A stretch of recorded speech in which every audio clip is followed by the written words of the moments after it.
All set. Okay, I'll go ahead and call the Finance Committee meeting to order for September 4th, 2025. Welcome, everybody. So we'll go around and do our attendance. We've got Douglas Beck. Lisa Beck, Alexander Aldridge. Bobby Price, City Manager. Jackson Recorder. All right.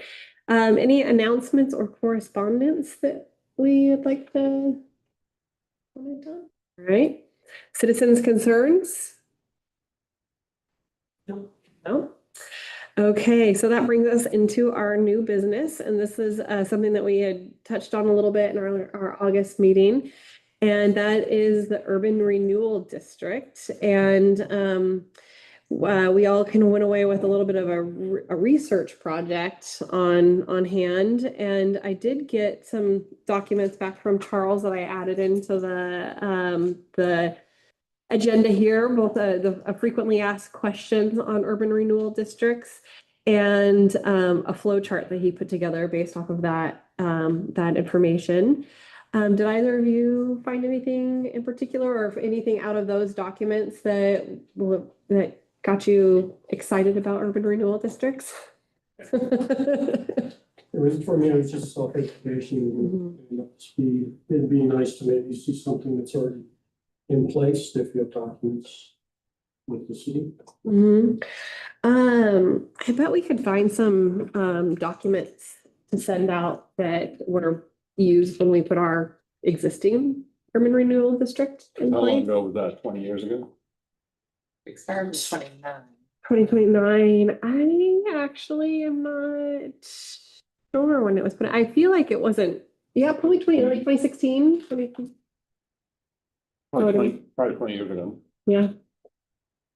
I don't know how long your bond issue was on that, because that's what, I think you issued that bond because of that. Again, that's where we lose a little bit of historical data when you lost Tom. But I mean, that's the thing that I came away with after going through the League of Oregon Cities, as well as the legislation from the state of Oregon. You gotta figure out what's your area of blight, and very specific about that. So you guys got to start thinking about what area is it that we'd like to improve that has a blight, right? And blight could be unsafe buildings, unfit for occupancy, inadequate infrastructure, the potential for population loss occurring in those areas. So I have to say, when I was reading that statement and trying to think about what that would be, I was having a hard time. I've got an idea. Really thinking about that. I mean, I could see independent properties that maybe would. Well, I've got an idea of an entire area, but it requires the city council to make some bold decisions. And that would be to take the existing wastewater treatment plant and all of those buildings completely, raise that, put it somewhere else, and then redevelop that area. And then the area all around that within a certain amount of distance could then be considered your urban renewal area, because you would theoretically, if you theoretically redevelop that property, then the property values around it would theoretically go up, because you don't have the fragrancy that individuals who are close to it would no longer have that. It would increase the overall value of those properties, probably all the way up to 101 and all the way down Driftwood down to I can't remember, Aqua Vista. I don't know if that's but that entire area all the way out to Ocean View and all the way to 101 and potentially into town could theoretically benefit from moving that. So your area of blight is central to that particular building complex. And that would require you to take that and do something completely different with it. And that could be workforce housing. So it may meet a couple of different things simultaneously, where you end up not doing Section 8 housing, but actual workforce housing with specific parameters in there that require individuals to have at least 6-month leases, cannot be rented out on a temporary basis, on and on and on, some of those different kinds of things that I know the city council is interested in creating. But that requires long-term bold thinking to be able to do something like that. But that would be an area, that would be the only thing that I have is that right off the top of my head would be an area of blight. Other than that, then it's the other side of 101 going out of town and designating that, but yeah. Doesn't really have too much of an economic development impact, that area Not really, really, per it's se. just creating more Mhm. housing and it's not necessarily gonna be housing that's gonna be potentially interesting from a Mhm. workforce housing perspective, so. Anyway, that was just some of my Thoughts thoughts. on it. In your thoughts process, can I ask you one more question Yeah, before we go move on? The idea of the relocating of the wastewater treatment plant is really interesting, and for a lot of reasons. Mhm. In that thought process, did you think of a place to move it? No, no, listen, I mean, that's what I'm saying. Yeah, Joe, yeah. I'm just telling you that's Yeah. the potential area. Yeah. Then where does it go? That's something that Rick and Yeah. city council and you and the team need to figure out where that thing goes, right? What makes the most sense, right? Because if you can move it out of town and move it, I don't know, upriver, up the hill, down the street, wherever it ends up going, then there's a possibility that you move it out of the tsunami zone. You potentially free up that land. It's going to need a lot of remediation because of what's sitting on there now. And then you free up a publicly owned piece of property that you should not sell, but potentially redevelop, hire a management company to then, after you've put in the workforce housings and condos or not condos, but apartments or townhouses or what have you, and create this really interesting area within town that's very densely, has dense population, management team, you hire a management company to manage that stuff, and any of the revenue that comes off of it will go towards paying for the bond that helped create that, as well as move the wastewater treatment plant and all the other facilities that are in there.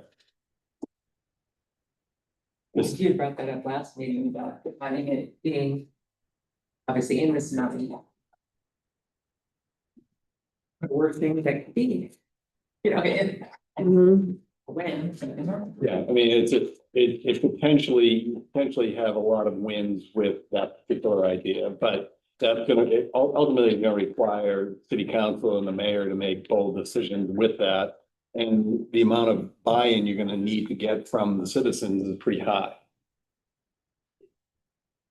And you need to involve them through every step of the process as articulated in that FAQ from League of Oregon Cities. But Charles, you have to build the new one first. Because if you demolish or down. It's not a small idea. Thinking both. Well, you'd have to get a new one online, have to basically create that again. And then once that's online and going, then you shut down the other one.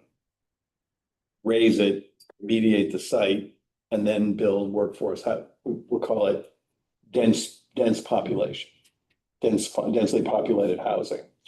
That is reasonable as far as its rents are concerned, managed by an outside company, but the city maintains the benefits of the rents that come out of that, net of the 20% fee you'd have to pay a management company.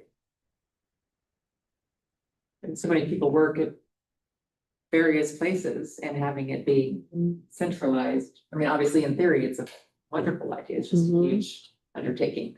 But I was along the same lines of thinking pockets here and there, but as far as an area, that makes sense of one that is concentrated in physically one location. So a combination of revenue generated off of the property plus the incremental property tax revenue that you get from increased valuations for or assess values for those residences and businesses in that area, potentially pays for it. Without actually running any numbers or it's an idea that would need to be completely and fully vetted to see whether or not it makes economic sense.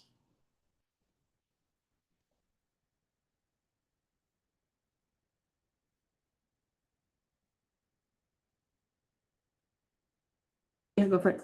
It would be worth looking at I think, I agree that there is a document, a planning document and a final document describing the urban renewal district and all revenues associated with it. Somewhere, I'm not sure it's in the document center, but I know that Tom provided me a copy of that, which I have.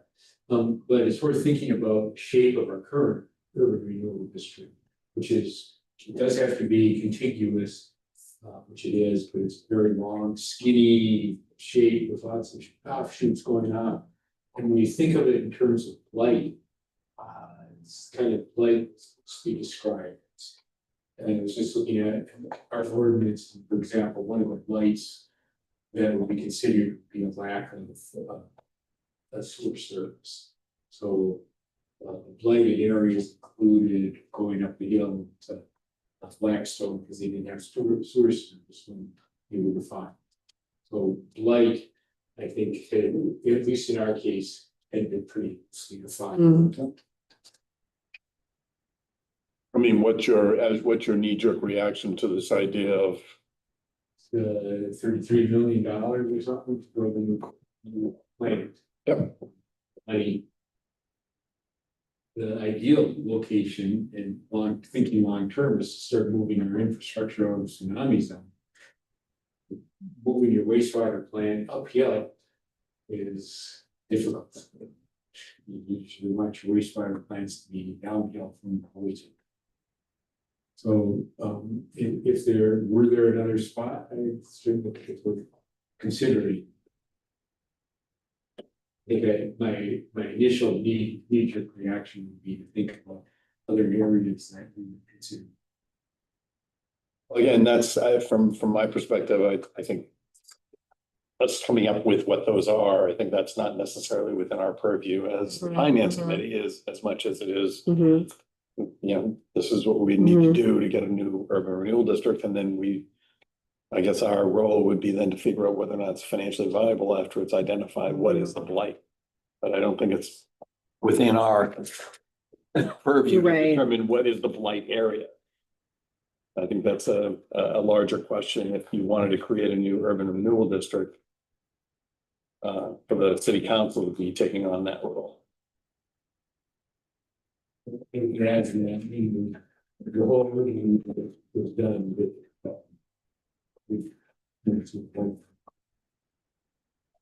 And that I think that's also in the League of Oregon Cities is it's likely you need a consultant to do this. Somebody an individual who has done this kind of stuff in the past. So that could be something that we can address with the city council and maybe in the planning commission too, is to be thinking about the areas of blight that could be something that could be in an urban renewal district. And we could kind of bring it back to our court to start working with a consultant and fine tuning the details on it. The area of blight, though, it feels like it's pocketed. And so with that identified area, it can be private property in that area, not just city property. All right, no, it's everything. Yeah, it's not, if you believe that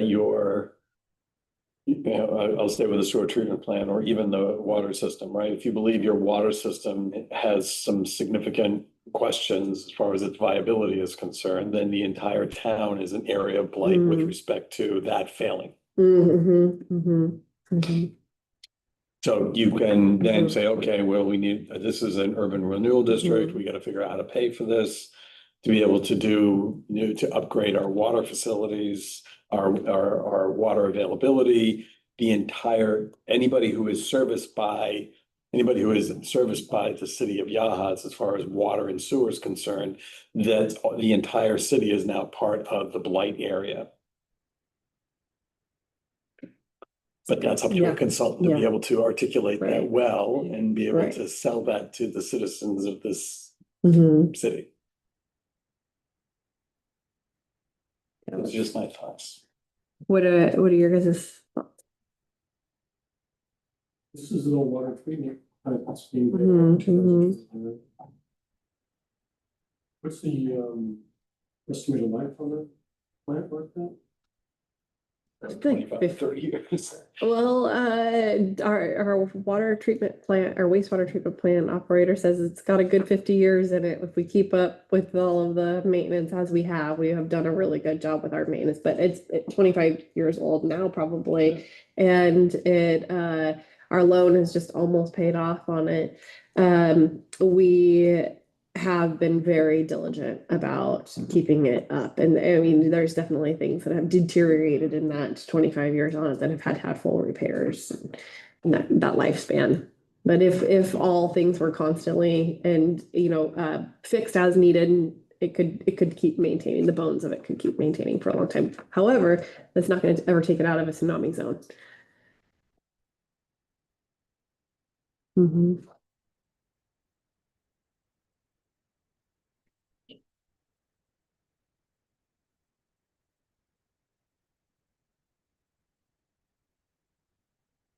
Yeah, I was struck mostly by the term blight, who wants to be, as a citizen, oh, you're in an area of blight, but as Charlie just said, if it were our water supply, then that would be Mhm. literally everybody. Mhm. And to me, something like that, you would hopefully, or more likely to get buy-in. I mean, anything is gonna be hard to say, the bond, paying more money than it's. Um. I like that idea, and then Mayor said about gravity and wastewater. I mean, there's so many factors, but feasibility studies and that they, LLC talks about.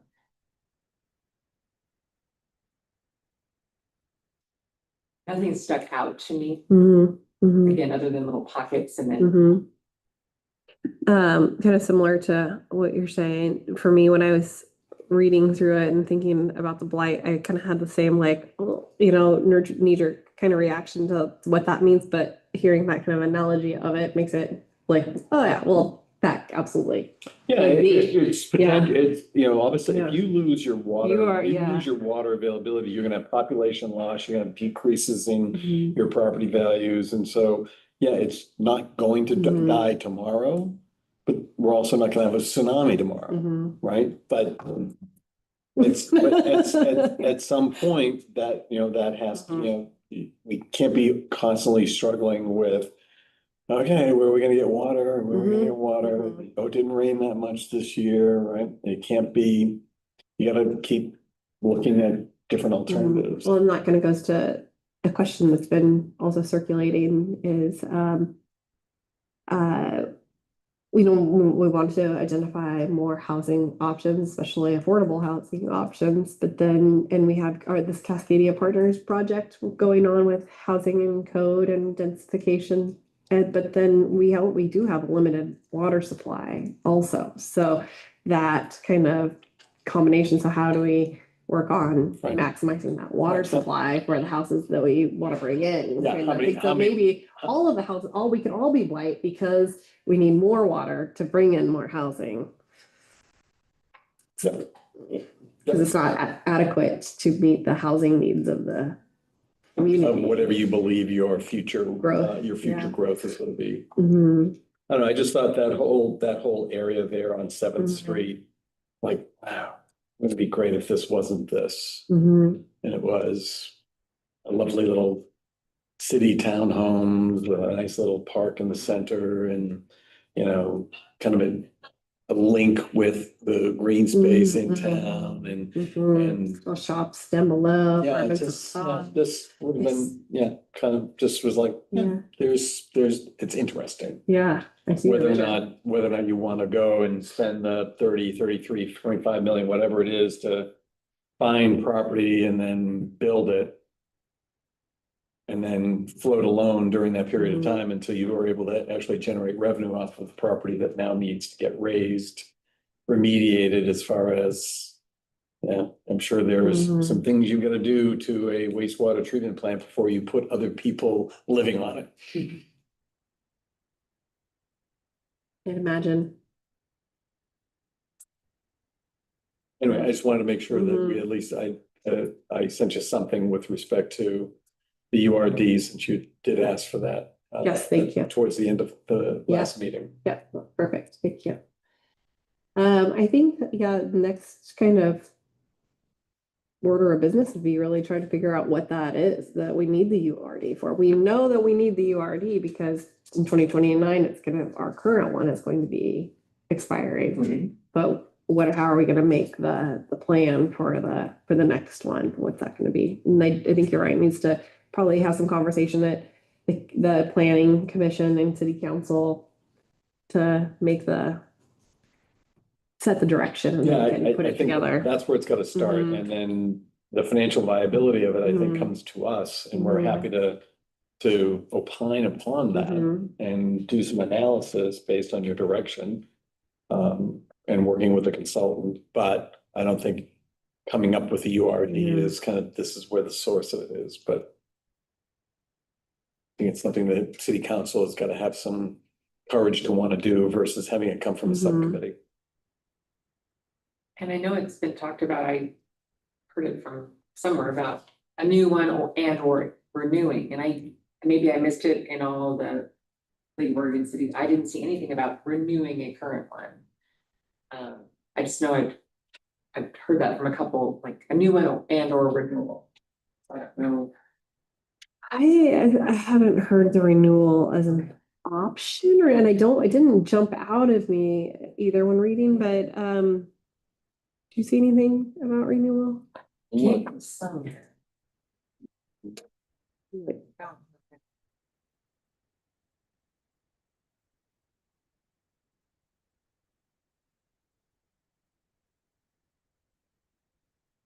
It can be a lot easier depending on if it was built properly in the first place. I wasn't here for.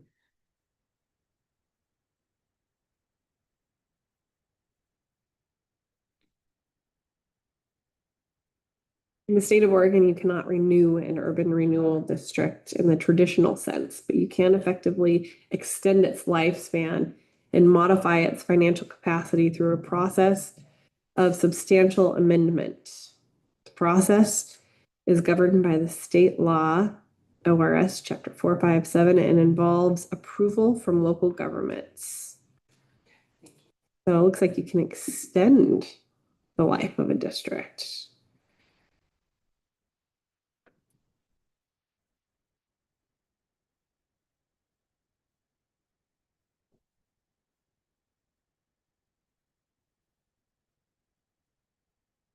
Has it been extended before? I don't believe so.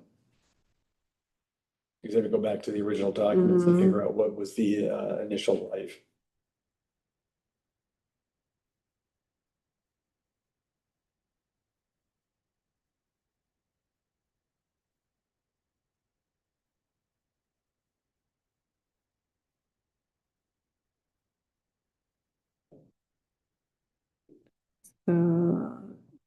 An urban renewal district is not given a set term length, but operates until its projects are completed and all related debt is paid off. To which point? Well, those projects are completed and all the debt's gonna be paid off, Mhm. so.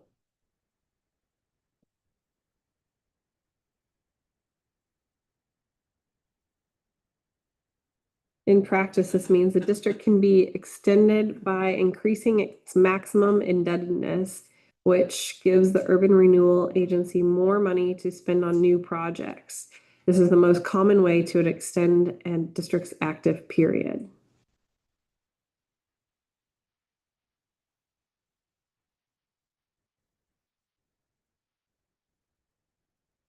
So, I mean, it sounds like you can get more money for new projects, but then it also says as soon as but when your projects are done, when the debt's paid off, done.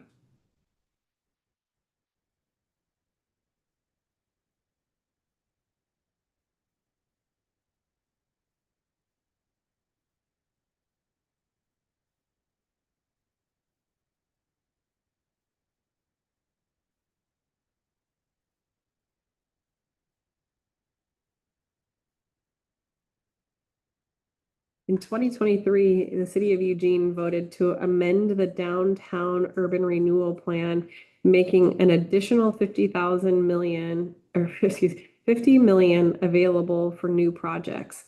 City officials projected this increase would extend the district's life by 19 years.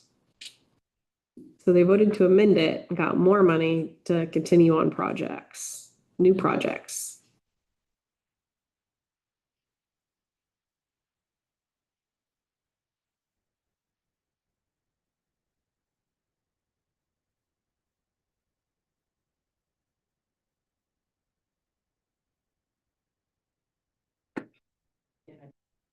It's gonna have something to do with not starting from scratch. So, Mhm. I think contacting a consultant would be a good idea. And then maybe that consultant could help then make a presentation to the city council on identifying good areas of light or extending our current one, if that is even an option. Okay. Yeah, so I'm looking at the ordinance 260 for the city of Yahat, where it's the ordinance of the Yahat's approving the Yahat's urban renewal plan and directing that notice of approval to be posted. So I guess this is all back in 2006.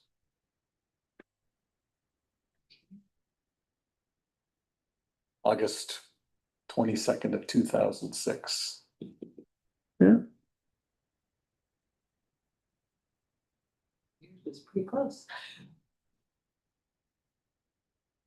10 years off from what I was thinking.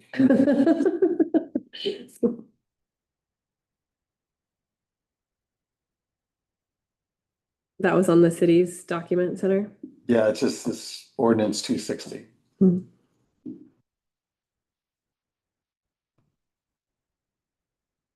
It's 259 is declaring that blighted areas existed within the city of Yahat. Recognizing the new need for an urban renewal district, or urban renewal agency.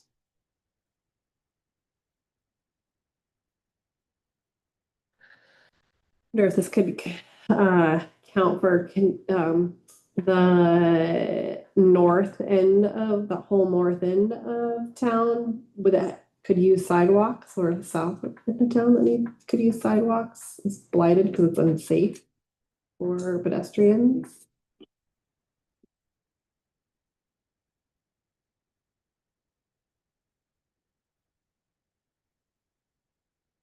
It's just like blight isn't explicitly Mhm. defined, is quote area. Yeah, so this is what these were the findings on blighted conditions: vacant and underutilized property and land, lack of wastewater treatment facilities, lack of storm drainage capacity, lack of street access to potential development areas, lack of public facilities in the area. Hmm.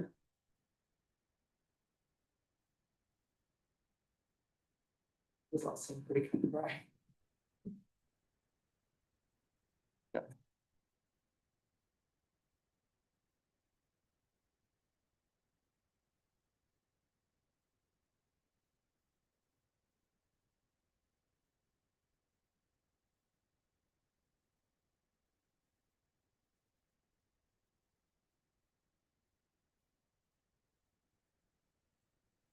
Yeah, so it looks like you gotta go through a process of determining what the blighted areas are and the reason why, and then have city council pass an ordinance that they have identified that these are the blighted areas, and then the ordinance 260 goes through the process of how all of that was brought to the public for the need for an urban renewal agency.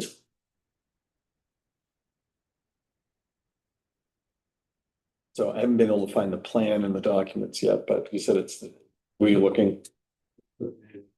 Yeah, I couldn't find it, but I did find those two ordinances. And I was like, okay, well. At least that's the process you gotta go through, and they use a consultant. To determine areas, blighted areas. As defined in 457.010.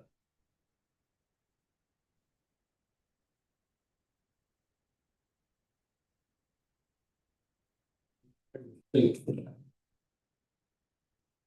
be a little easier than wastewater, so even how to fund a new reservoir. How to move the current water plant, which is 46 feet.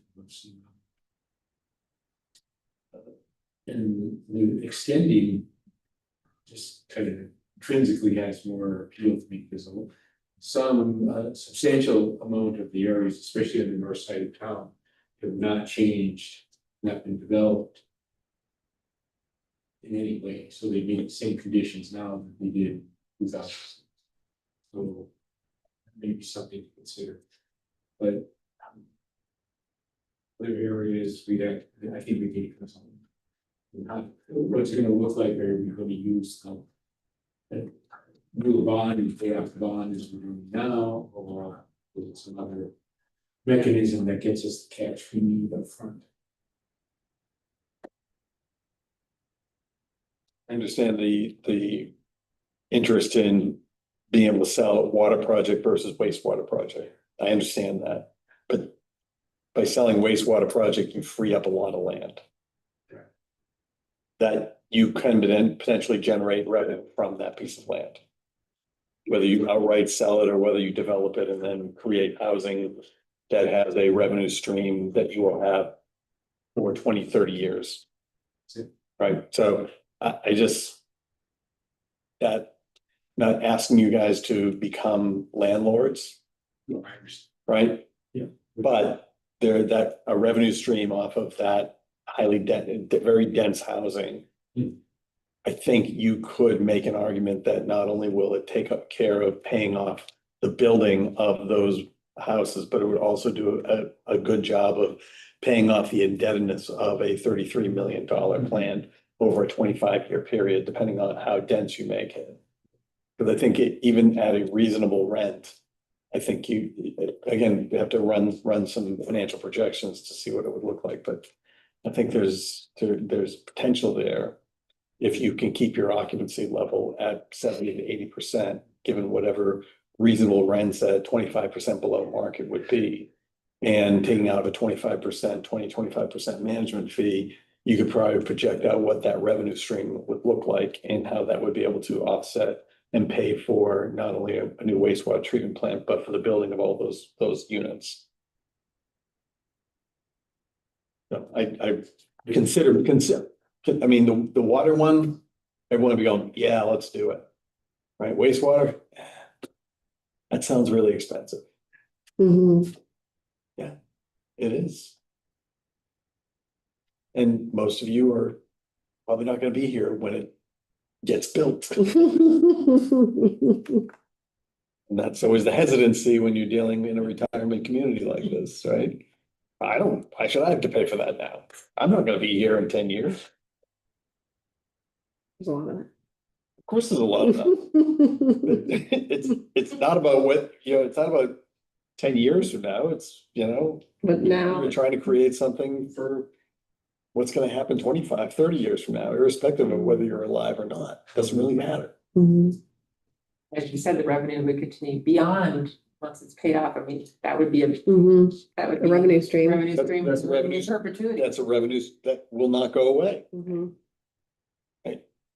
I mean, you don't have those kinds of revenue streams easily available to you. We have, similar, as I say, we have very limited revenue streams. We're pretty solely dependent on the transient lodging Right. tax. And that would be an enterprise fund that would be set up separately and independent of the other funds. It would have its own revenue stream. You have to look into the taxability of that revenue by the city, but my guess is it's probably not gonna be taxable. Because you're giving it if you give it at a discount Mhm. against market rents, then there may not be a federal impact as far as having to pay Mhm. taxes on that. But again, that all comes down to research. All of our city properties are tax exempt. But our income though, I don't, Well, yeah, but if you had a piece Mhm. of property that you We're that you were generating, generating yeah. revenue off of, income. does Yeah. that become taxable income? Mhm. That the state or the federal government would want some of that. So I don't Mhm. know. I don't know what the answer to that is. I'm not a tax expert. But again, these are some of the things from a Mhm. financial viability standpoint to contemplate. But we won't do any of that kind of stuff unless there's a directive from you and from city Mhm. council that I'd like you to look at what this might look like. Mhm. Knowing nothing about how many units you'd be able to put in there, Mhm. what would be the rents that you'd charge, what occupancy rates would you likely have? Would it be seasonal where you do 6-month leases where you'd have just individuals who come in there in May and leave in October? And then they remain vacant for 6 months. Mhm. There's lots of different ways. Because you wouldn't want to do 1-year leases on that stuff. You could, but probably not. Mhm. Month to month. Not month to Or- month, no. maybe quarterly or Mhm, 6-month leases would make, but again, we're talking something that's theoretical, Mhm. who knows? But just those are some of the things I was mulling.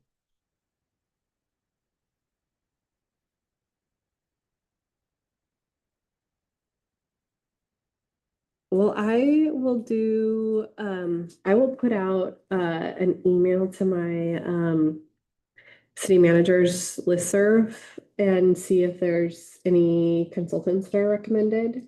I know that Newport's done a couple recently, so Okay. they might have a good recommendation on who to use. And they did 2 simultaneously. One for their city center and one for their South Beach district.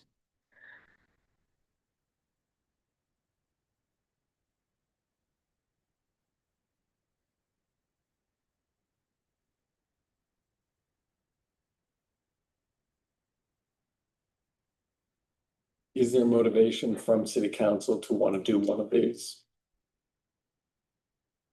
To do one of these? To create a new? Yeah. There is, Mhm. okay, so they're asking you to Mhm. do this. Mhm. Okay, Mhm. just want to make sure they're Yep. on board. Yep.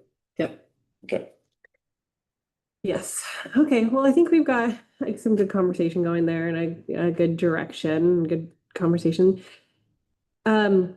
I added in here some information also on a local improvement district or a reimbursement district as well, and what that is.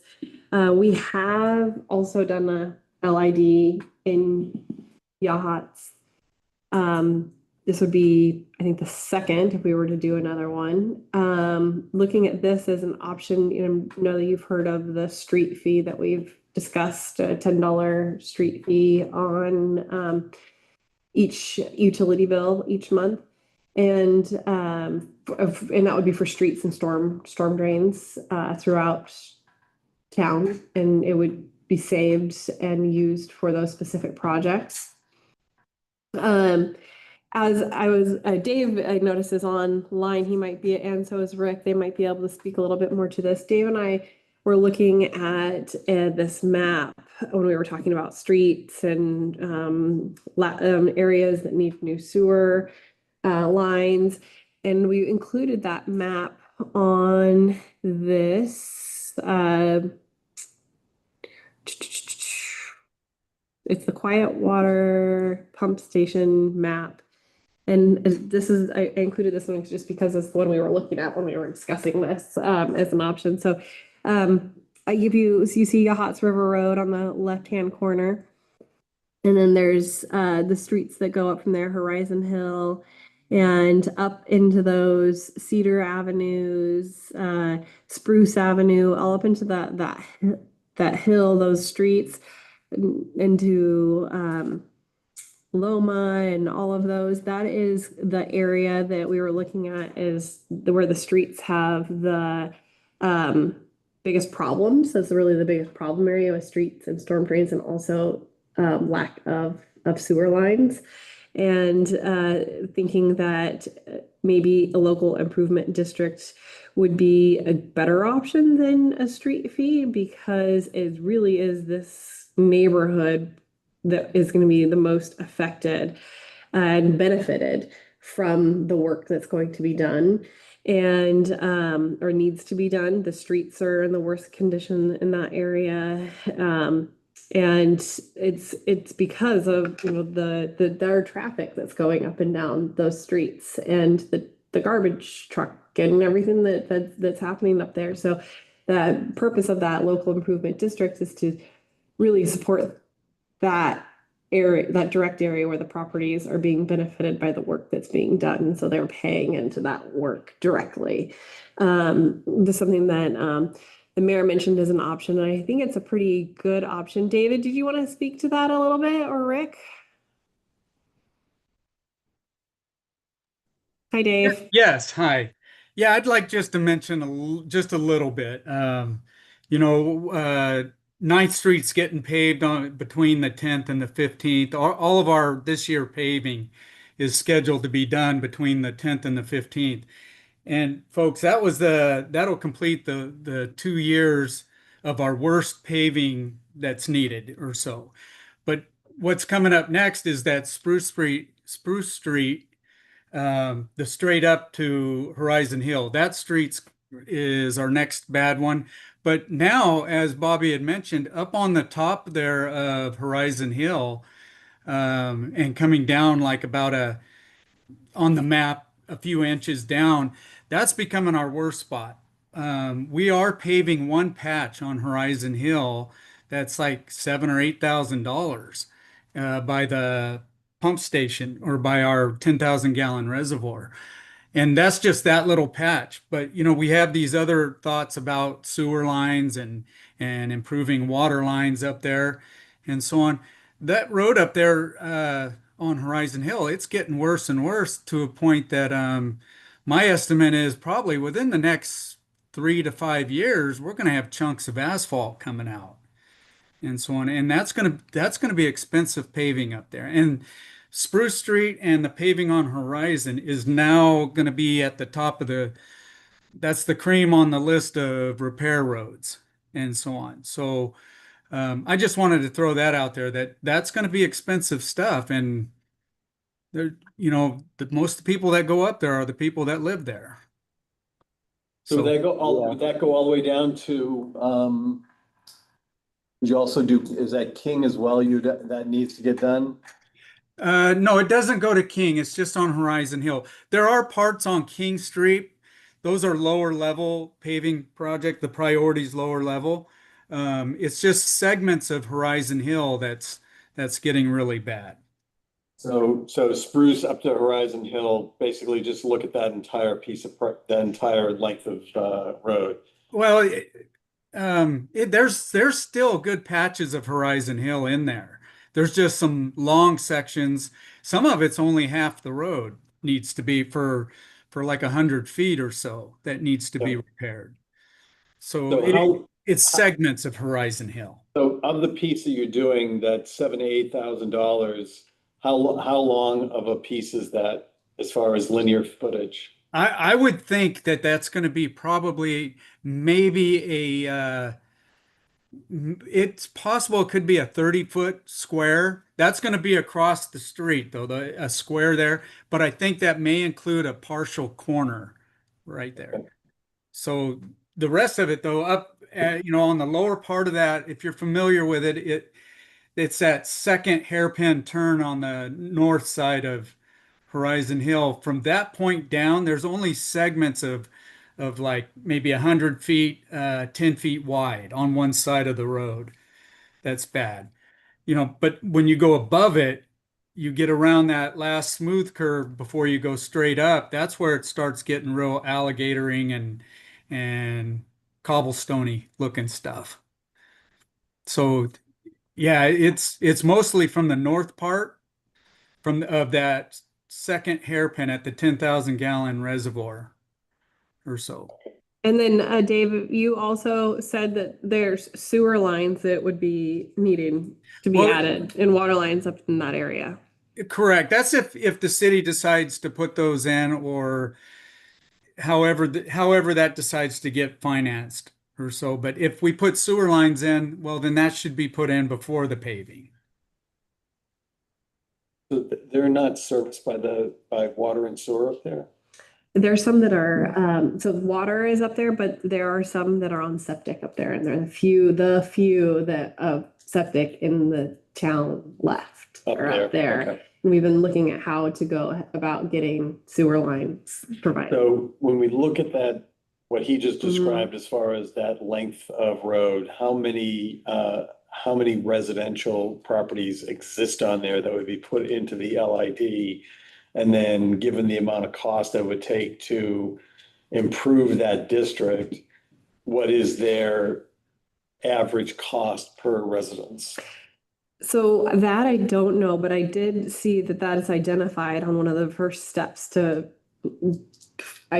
creating one of these LID districts, is going and assessing how many houses, what their assessed values are. Right, well, And yeah, so Right. like the next, that'd be I'm the at least next. thinking about the right thing. Yeah. Okay. Yeah, yeah.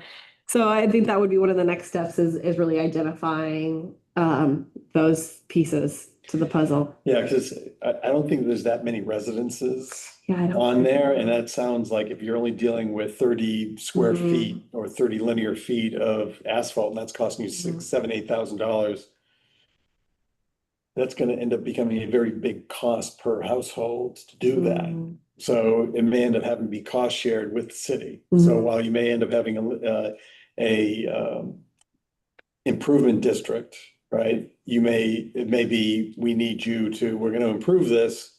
The city's gonna chip in 50%, we need you to chip in the other Mhm. 50%. So you can't bear the entire cost on those few residents that are up there. The Mhm. rest of the town is also gonna potentially benefit Mhm. from having that better, because now maybe people will start building up there, there's sewer lines up there. Now Mhm. you have better usage of the property if there's lots of vacant lots up there. Dave, do you know how many houses are up there? Oh, not right off the top of my head. Where we would be looking at is, you see that last black dot on Horizon Hill at the top? That's Mhm. the third one down, I think. That's the last manhole. But some of those houses in that little cup shaped thing there of the road, some of those houses pump up to that manhole and so on. So that does mean that less of those houses, not all the houses are on septics, but that like it was said there, if we had a sewer line going up there, it would make all those septics that are there, they would have to hook onto it. And that would also eliminate the thoughts of any failing septic systems as well. There's been concerns about coliform counts in the river, in the creeks that's in that watershed right there. And, property values would go up. In the local increment district, pay per linear foot, so if you don't have a house, you're still paying. The property owners will pay, Yeah, even if there's not a home there. even if there's no. Yeah, so it's not just homes, it's not just residents, it's all buildable lots, irrespective of whether or not they have prepaid their fees. Now, Rick, you were involved in the last LID. Do you remember how the process went for that? N- I don't really know how the process went. I was more in the field, but as we're talking here, I remembered that city of Mount Angel, on the street that my mother-in-law lived on, about quarter mile long. They did an LID, Mount Angel did, and everybody in that street had to pay for the paving and the sidewalk. So it's been done, and there's probably a cookie cutters type thing that maybe we can copy from Mount Angel, or at least get some ideas. Mm-hmm. But as far as like the Tom stuff, no, I wasn't involved in the financial side.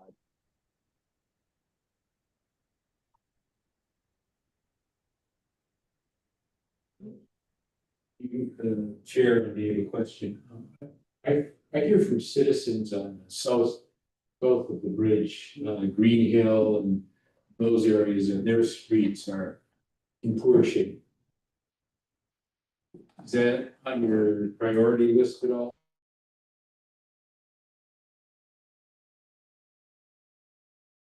Uh, you're asking if some of those streets down there are on the priority list?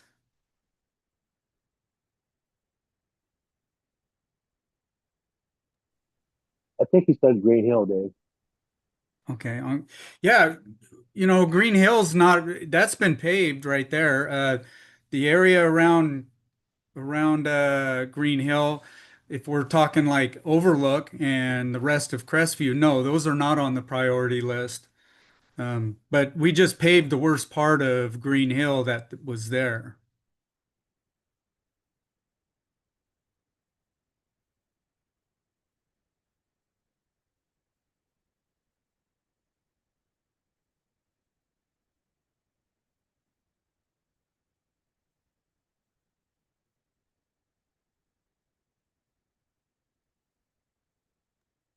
Can you hear me, Dave? I can hear you. Yeah, that's weird, man. We lost them. Huh.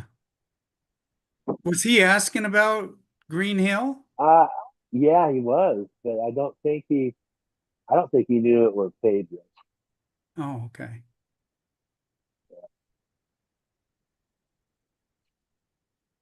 Maybe maybe AI kicked us out.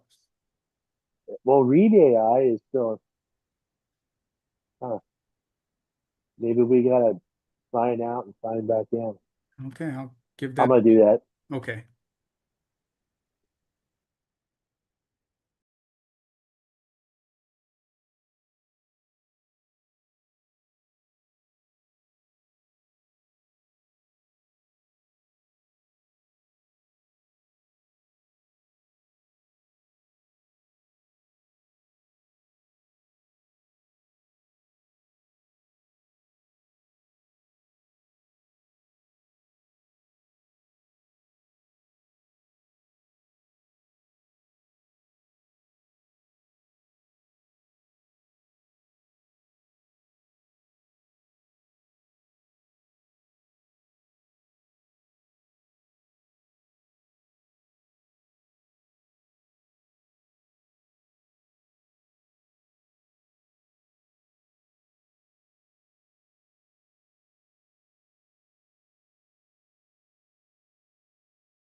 portion that cost, knowing that maybe the city will kick in some, or you're gonna have, maybe it's a cost share with the city's gonna pay what they would normally pay for any road, right?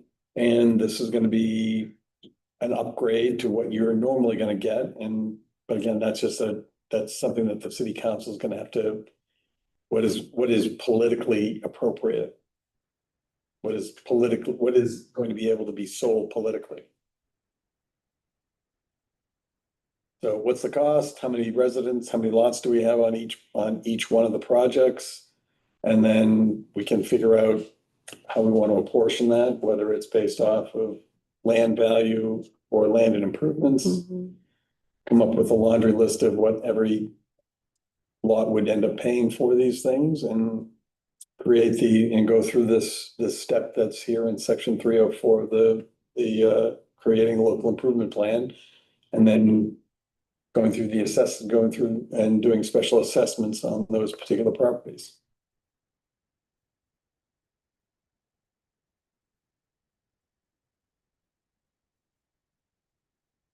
Hey, I had a thought, Bobby, after you asked me if I knew anything about the LID. And that was an emergency situation. A lot of people were bought into the properties waiting for the development to be done. And the developer went bankrupt. And then after about a year, the city came in, made the LID, finished all the infrastructure so the people could have their property, and then put, the LID fee in each lot.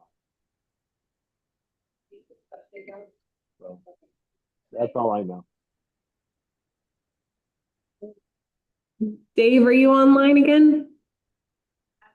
I see your hand up there. Yes, I'm on. Oh, that's Kimmy's hand. I thought he had his hand raised. Did you happen to hear the mayor's question before you got froze off the internet? Yeah, well, what I got was a question about a portion of 8th Street or Green Hill. Was that on the priority? Yeah, where does that area, Green Hill, Westview, all fall into your priority? And overlook. The area on Green Hill and around it, the worst part of Green Hill's been paved. That was done this year, or I mean the last fiscal year, and so on. The portion that's in there now is still in pretty good shape. The overlook section there, that is not on the priority list at all. Does that answer the question? Yeah, so, okay. Some point, well. Okay. All right, well, sorry, I just got a text from my son. Hold on a second.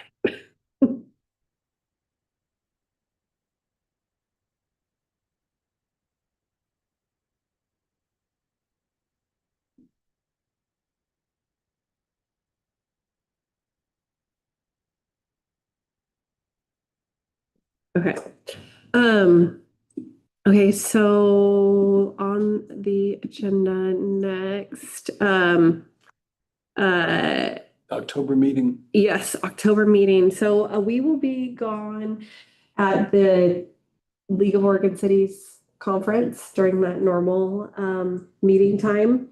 And we can either postpone that meeting altogether until November, or we can have it at a later date in November. I think I've got kind of a lot of work on my plate here with some initial investigation on these two things, that maybe it'd be okay to skip October and go to November if that works for you guys. Yeah. Works for me. Perfect. Yeah. Perfect. And then maybe during that time, Dave and I could get some work done that we could pass over to you guys to take a look at and give some advice on. And then I wanted to update you, the RFP, I've been working on making the edits slowly but surely, and that's, our goal is to get that posted online, this week. And I have already received 2 inquiries without it even being posted. Okay. So there just must be rumors of it being What are posted. what firms? Umpqua something, and then our past one. Ah, okay, Yes, all right. yes. And then, we potentially have some reimbursable grants that we'll be working towards getting. And I wanted to loop you guys in a conversation that Charles and I had, based off of previous conversations, previous finance committee meetings. We had an Oregon Department of Energy reimbursable grant that we were dealing with a couple years ago now, and that process got a little messy in the bookkeeping part of it. And Charles and Tom had some good suggestions on how to process those. And I had reached back out to them to ask what that was so we could be planning for it before we start processing this new reimbursable grant that we're on the line to get. And so just wanted to make sure you guys are brought into that conversation there too. Do you want to give a Sure. brief synopsis on that? So the accounting for reimbursable grants is when you engage in the expenditure, right? And that's when you incur the expense, not when you pay it, but when you incur the expense. At that moment in time, as long as that is a qualified expense that will be reimbursable, you will recognize whatever the expense is and the liability to ultimately pay whomever you're going to pay. And at the same time, you can recognize a grant revenue and a receivable for the same amount, as long as there's a high probability that this is going to be a reimbursement. So you're engaging in an expenditure that is within the bounds of the document that is the reimbursable grant. So that way you don't have these timing issues of when you incur an expense. So you incur the expense in May, then you apply for the reimbursement, and that comes in September or October. So then you have 2 different fiscal years that are being affected by something that really was an expense and a future reimbursement. You can recognize that revenue and recognize the receivable at the exact same time for that reimbursement. So that's kind of that's the suggestion that Tom and I had made to the city manager almost over a year ago now for that other thing, just so that way you're not dealing with timing issues as far as, when is the revenue being recognized, the grant revenue being recognized, offsetting against the expense. So it's just very, very similar to when we were talking to Neil about how much of this stuff, what's the net spend on some of this stuff as far as these capital improvement projects. It's the same thing with this. We want to know, we want to be able to represent that, yeah, it's an expense to the city. And we also have got a receivable from the granting agency that we will collect maybe a month or 2 months after the fact. Cleaner. It's a heck of a lot cleaner, right? You're really now but again, it all is incumbent upon, is the expenditure qualifying under the grant to be reimbursable? If it's not, and it's found later on that it was never, then there's some question as to whether or not that receivable should have ever been booked in the first place.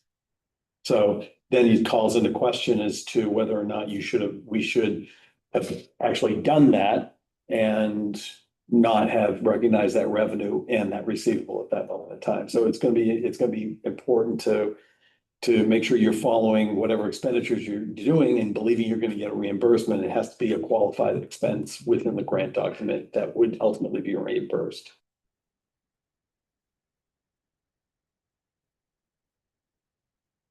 You're talking about recording a receivable. Are you talking about having like an invoice and a receivable? No, it wouldn't be, it's not gonna be invoiced. So at this moment in time, you've said, we have, right, we've incurred this expense, whatever this expense is. You may not have been invoiced for that expense, but we've incurred the expense. Let me finish that. You've incurred the expense. And so we're gonna recognize that expenditure, and we're also gonna recognize the liability to pay whomever we have to pay for that expenditure.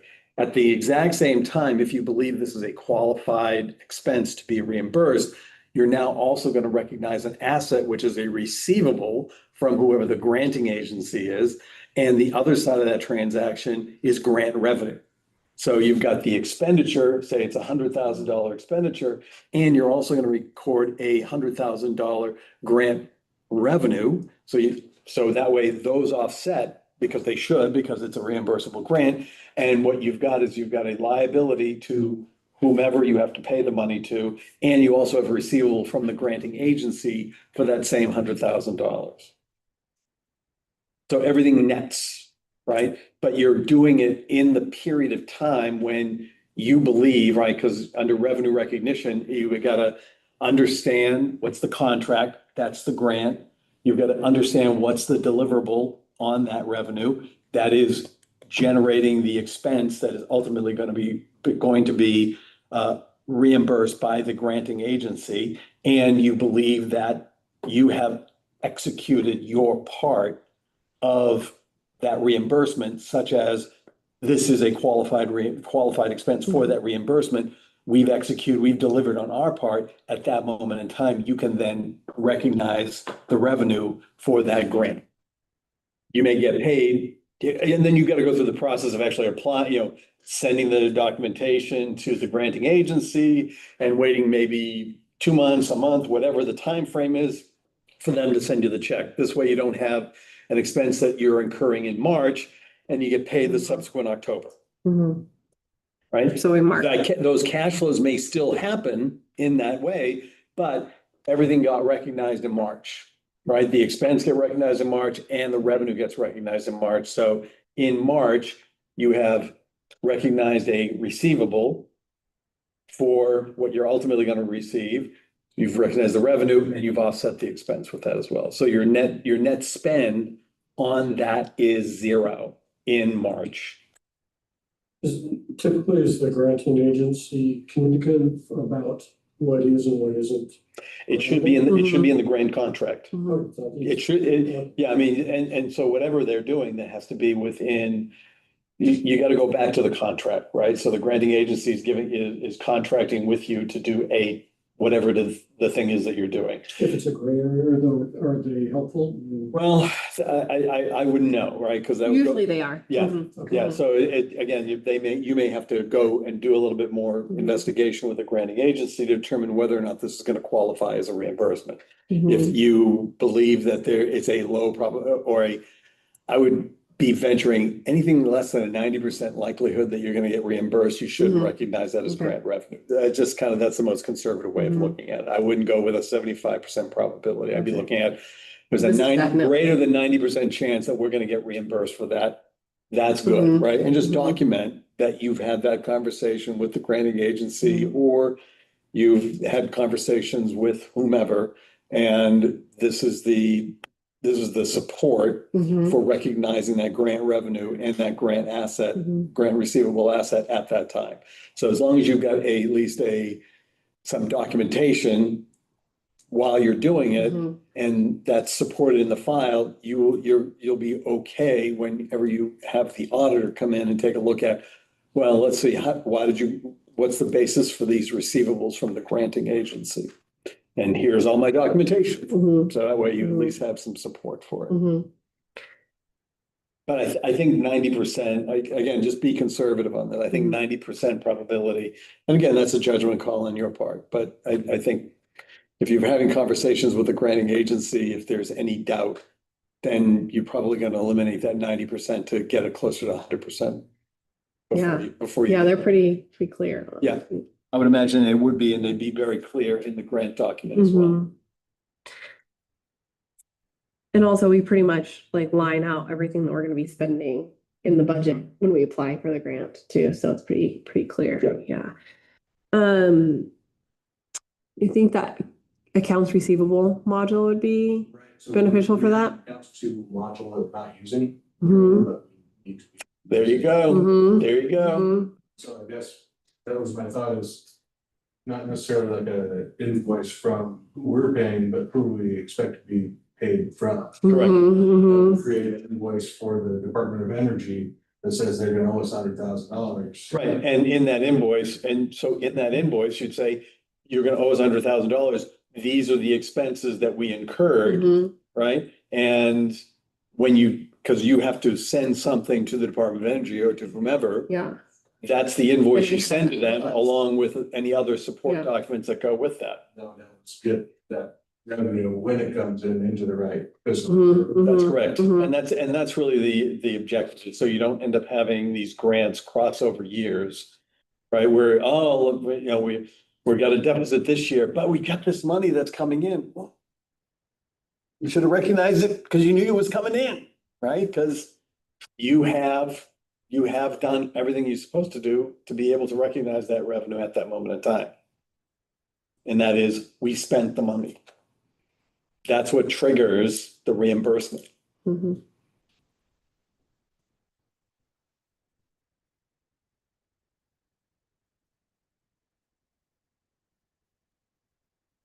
Alrighty, any other thoughts or questions or concerns?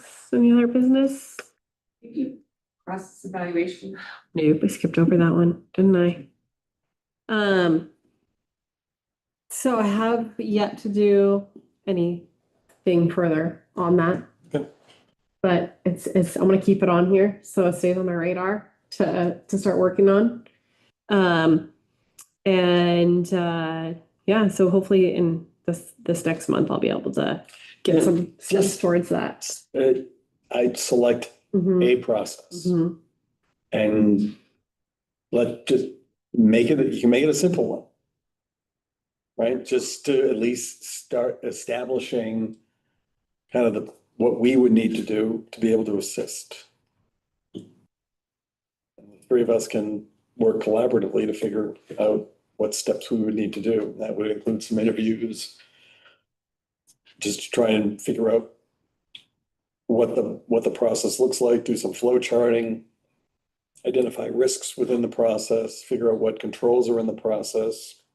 And evaluate whether or not those controls are adequate to address the risks. Moved up to the top of my to-do list. Okay, Today, I went through and made myself a new to-do list. My other one was this long and it's got mostly crossed off, so that was good. It started fresh. Okay, well, unless there's any other business from commission members or staff, I'm gonna adjourn today's meeting. Okay. All right, thank you, everybody. thanks, Kimmy.